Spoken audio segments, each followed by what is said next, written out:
Could I just say something? I go up and get my blood checked from me up the doctors, and right where I get my blood checked, there's a thing on the wall with about 45 different things that Drysdale have had over their history, like asparagus farms and what the station used to do and everything like that, and that's up just on a piece of paper on a wall down the doctor's surgery. Okay. Oh, because I'm going to ask him, can I get a copy of it? Yes, if you could, because that's what we need. We need some things to... A walking trail. Yeah, we need. Well, we'll try. Excellent. A walking trail and a cycling trail Yeah. that does a loop from the train station. We are trying to get one to go through Port Arlington. That's a long way away. Just on that, just thinking about walking trails, it's not on the Vic Roads bypass planning, but there is talk, or it's supposed to be a shared trail, walking bicycle trail to go along with the bypass as well. There is. But not that I've seen it written anywhere, someone said that to me tonight. I wrote, after the meeting that's here the other night, I wrote to Alistair Robertson, the Chief Engineer, and I posed about a dozen questions that I had heard over the night and some that I had myself, and there was nothing on the in this here that indicates that there is a walking path. But he assures me in a letter tonight that yes, there will be a walking path, cycle path, the full length of the bypass. That's right, and I spoke, and he said the same thing again today. It hasn't been designed yet, it hasn't been decided yet, but I think it's important that we keep it at the forefront as well.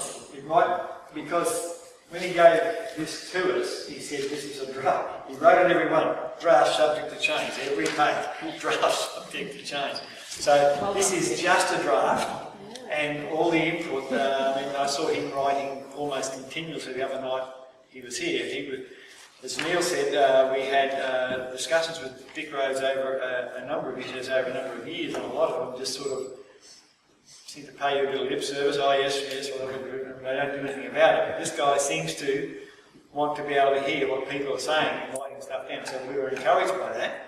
And if he says that, the reserve is there for a bike and a walking track, that's fantastic. We've got that written now that it's there. Could it be the opportunity to move the Historical Society to the railway station? From the courthouse here? Yeah.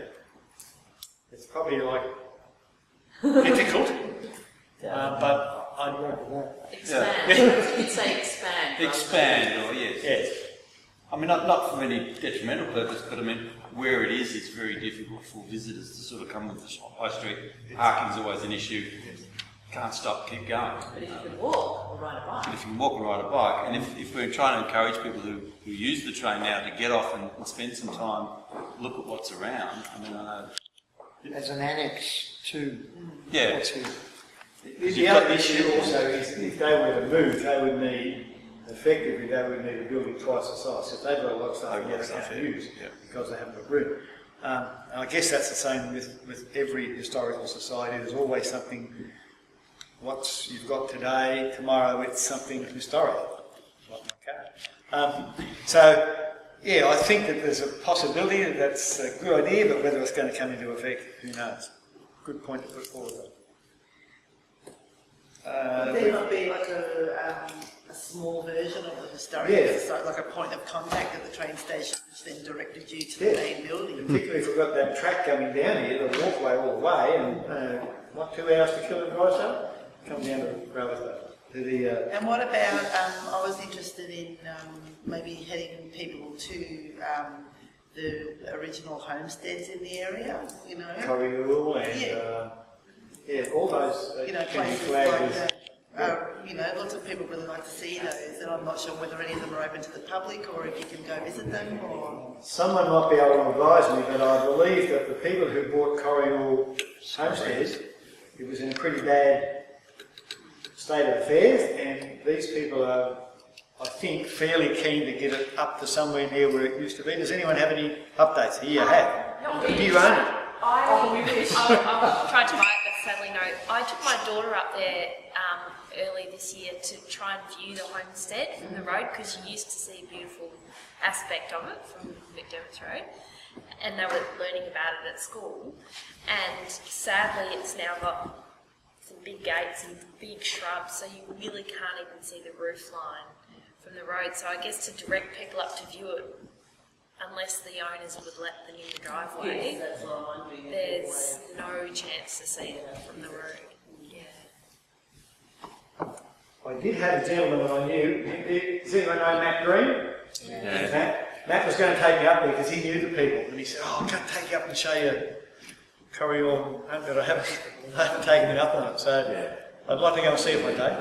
I was the last person to actually clean the house up before the new owners bought it. Yeah? Yeah, old stuff. Yeah. Old stuff.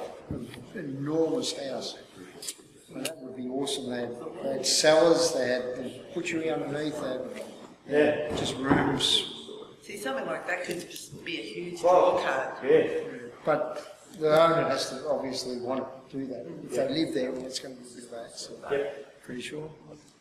All right, we've been through making better use of the Ballarat Railway. Update on the Drysdale Sports Precinct. There's a steering committee set up with Paul Rawson, who is the Drysdale Soccer Club liaison person, I guess, or president. Myself, Rob Malcolm from the Cricket Club, and I'm Dave. yeah, also. So there's four of us sort of trying to get things going with the sports precinct.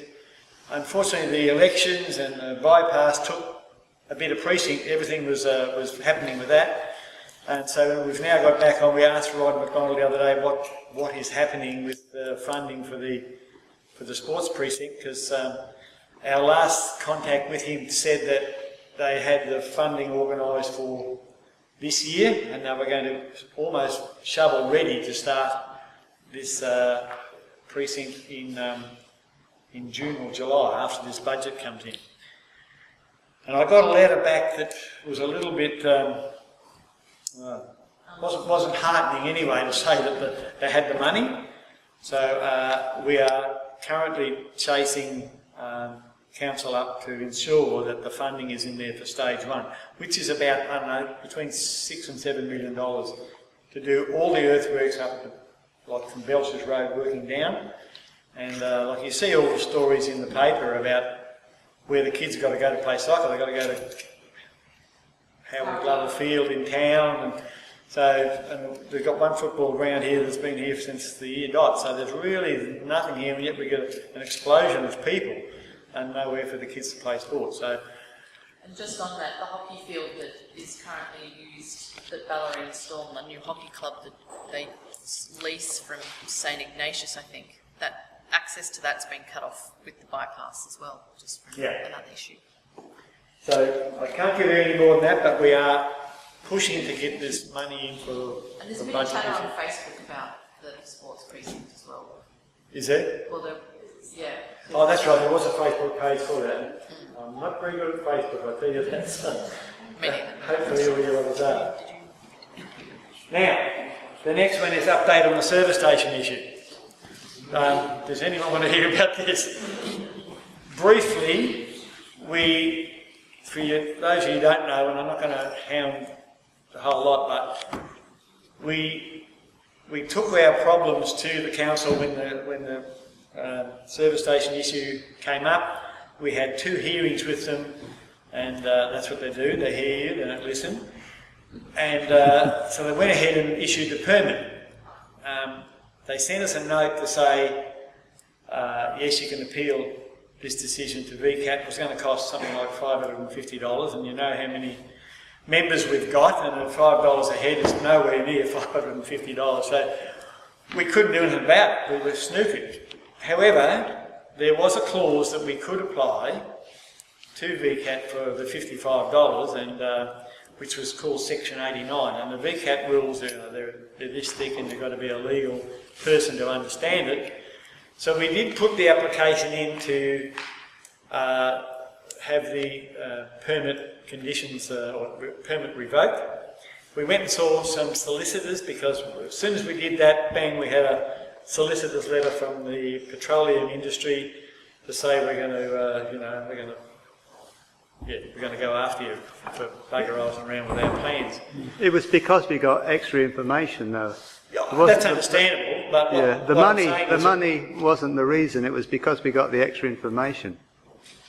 anyway, what I was trying to get at was we went to see a lawyer and he said it's going to cost you about 20 grand to, if you want to employ someone to fight the case. And again, we couldn't afford that. So we did it on our own. We had a committee, Neil was one of them, Sarah was one. There was a bunch of us sat around for a period of time, drew up a 9-page submission, took it to VCAT, and we got rolled.